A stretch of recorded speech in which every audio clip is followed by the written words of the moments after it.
breaking new ground. You are leading the fitness and health and bodybuilding, entire culture at this point. So, man, you're not always going to be in peak form. You're not always going to be your very best.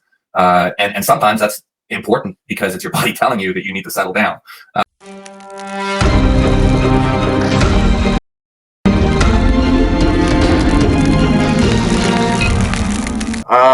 I just want to talk about that for a second, just because I appreciate the military so much and the people that are out there trying to keep the streets safe. That to me is so big. Hey, well, Mike, if we can ever take care of you, come on up and we'll take you out. I've still got ties back to where I used to work. We'll show you all sorts of fun stuff. We'll have a fun time. Yeah, come on up and we'll bring you into the family. I'll take you up on that, because I think that's some of my most fun trips I've ever gone on, is that I got to go over to Afghanistan and Iraq and do gladiator games against the military. Oh, that's cool. And joust these guys and do roll in the ring. It was fun too, because I have video of me doing bull in the ring and taking these guys on. It was a blast. It's nice to go against guys that are like that too, because that's a different breed. Oh, they must have loved that. Let me know if you win your back. You're back. Yeah. It's funny because if you beat up a Marine, they don't get up pissed. They get up and say, "Thank you for giving me all you got." Yeah, of course. Yeah. But that's not a course. You say it like it's a normal thing. To you and me, it's a normal thing. Right. Yeah. To you and me, it's a normal thing. Not these snowflakes out there, not to society today. Now it's, you beat me. I'm mad. It's like, no, you just made me better. You gave me everything you got. You challenged me. So I appreciate that. And with that being said, after you win this coming up, you and me are going to team up. And I don't know where we're going to do this. Maybe Vegas or something. We get them there. And we're going to go blow out, you and me. I love it. Well, hey, I'm going to be going to the States probably end of July, beginning of August. I'll tour around. I'll for sure be in LA, and I'll for sure be in Vegas. Couple opportunities. I mean, there's the Thor Eddie fight. Ooh. Hey? Ooh, that'd be a nice undercard, wouldn't it? Yeah. So we're planning, actually. Do you know who Eric Spoto is? Eric Spoto. What do I know that name? Okay, so Eric Spoto. He had the bench press before Kirill and before. Anyway, so yeah, he had the bench press record a few times ago. So he's in Vegas now, and he's actually not a lot of people know this, but he was actually an arm wrestler before he even got into bench, and he now again is chasing the arm wrestling world title. And he has a gym that's the best gym. I'll say it's the best gym. I think it's the best gym in Vegas, Sin City Iron. So we're thinking about doing an undercard before the Eddie and Hafthor fight. Yeah, that could be fun. That'd be a smart call. If you're in LA, you stay at my house. You don't miss it. You guys are here. That's awesome. Some good Romanian cooking. Yeah, good Romanian cooking and some much talks. Let me jump back to something, just so I want these. You have so much knowledge to give, and you walk around with a concept. For me, and everybody I talk to, it's not just for me. It is what you are. You walk around with an appreciation for life. I don't know if you know that, but you do. You went fishing with a buddy of mine here a while back and stuff. Yeah, and Josh, and talking about you, and and he's like. I tried to give him the front seat of the car. He goes, no, you sit in the front. I'm going to sit in the back. You walk around with such an appreciation. What is that? Where does that stem from? What was it? The upbringing? I don't know. I think I just hold on for a sec. Am I good? Am I coming in and out? Can you hear me? Wait. Let it play for a second. I want to get this because. You do something that I still try to I need answers here. So how do you do this? How do you walk around with such an appreciation? Well, man, a lot of people just really impress me.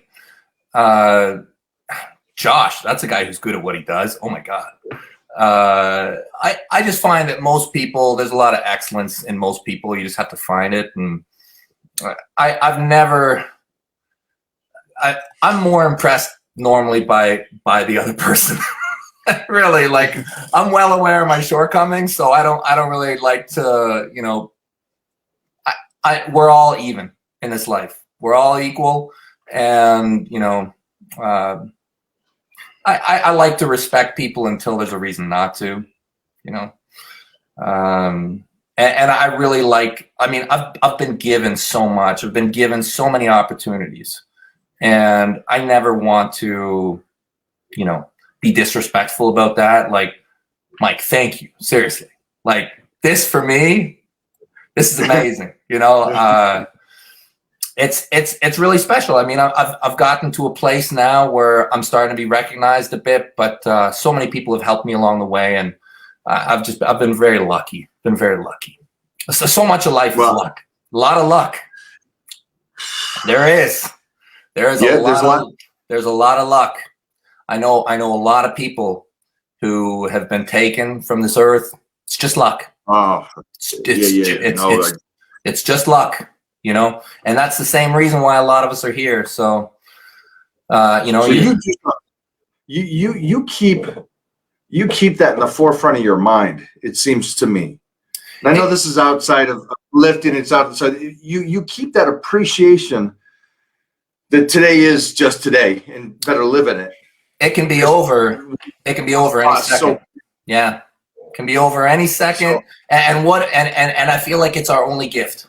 This is our only gift. This life that we have, and appreciate it, right? And live it, and let it break you, right? Let it break you so that there's nothing left at the end.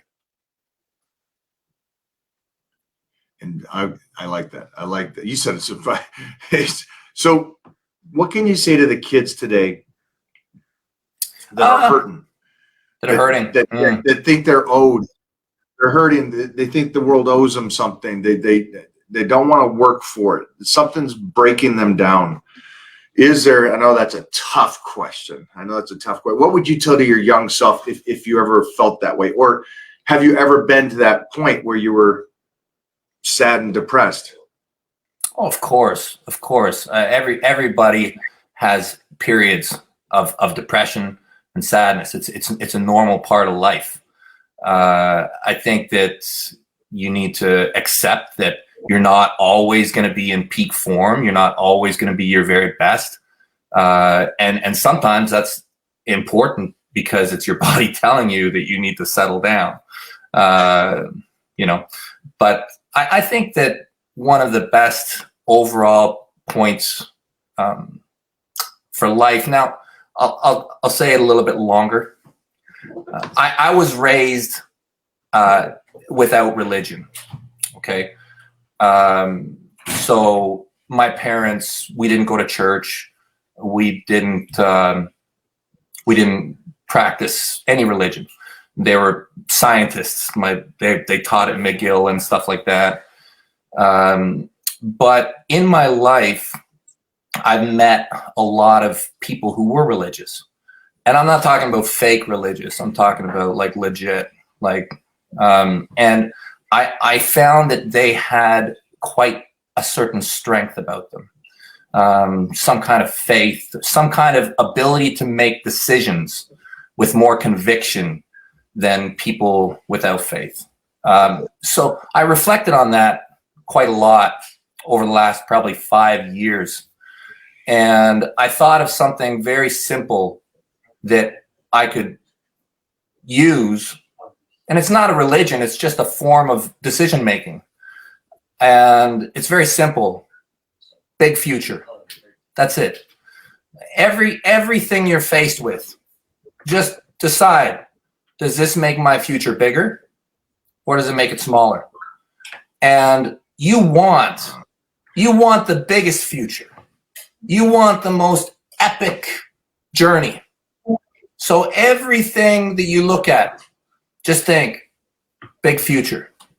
And then your decision is easy. It's just easy. Yeah.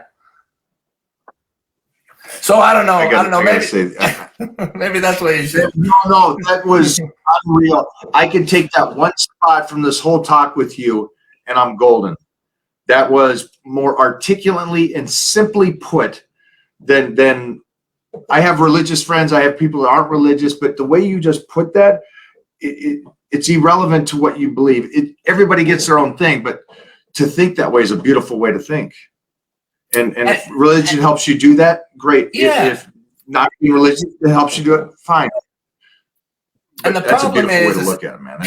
people are self-sabotaging as well. They feel like they don't deserve it. They feel like whatever. Yeah. People take shortcuts. You know, people when you lack a mission, you seek pleasure, right? And this can be dangerous, right? So, you know, so make sure you have a good mission. You know, make Look sure. At this. It's no more Devin the arm wrestler. This is Devin the poet. The poet. Are you writing these down? You get right these down. I've never read a book in my life. I have never read a book. So don't. That's all I got. That's all I got. We better stop. We better end this podcast quick.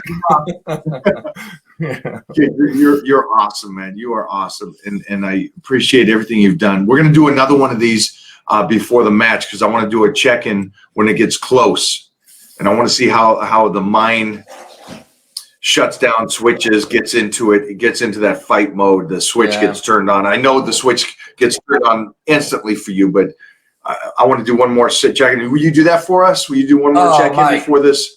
Mike, I love you. Anything. You tell me, we do it. That's it. Very simple. All right. All right. I love it, brother. Man, thanks for doing this today, man. You gave us it's funny, man. You gave it's I knew this was gonna be something like this where you gave us so much insight about life itself because you've gone through the ups and downs and you never stopped. So there's so much knowledge that you have to give, and so I appreciate you taking time to give it to me and all my Titans around the world. Mike, you are an inspiration to billions of people probably at this point. Keep doing what you're doing. You're breaking new ground. You are leading the fitness and health and bodybuilding, you know, entire culture at this point. So, man, I love it. I love it. Thanks, brother. Hey, cool. Thank you. Yeah, my man. We're good with this. We're gonna shut this down. I'm gonna stay with him. So, you got it? Yeah. Okay. I'll stop my phone. So what I'm gonna do? Tell me when we're good. Yeah.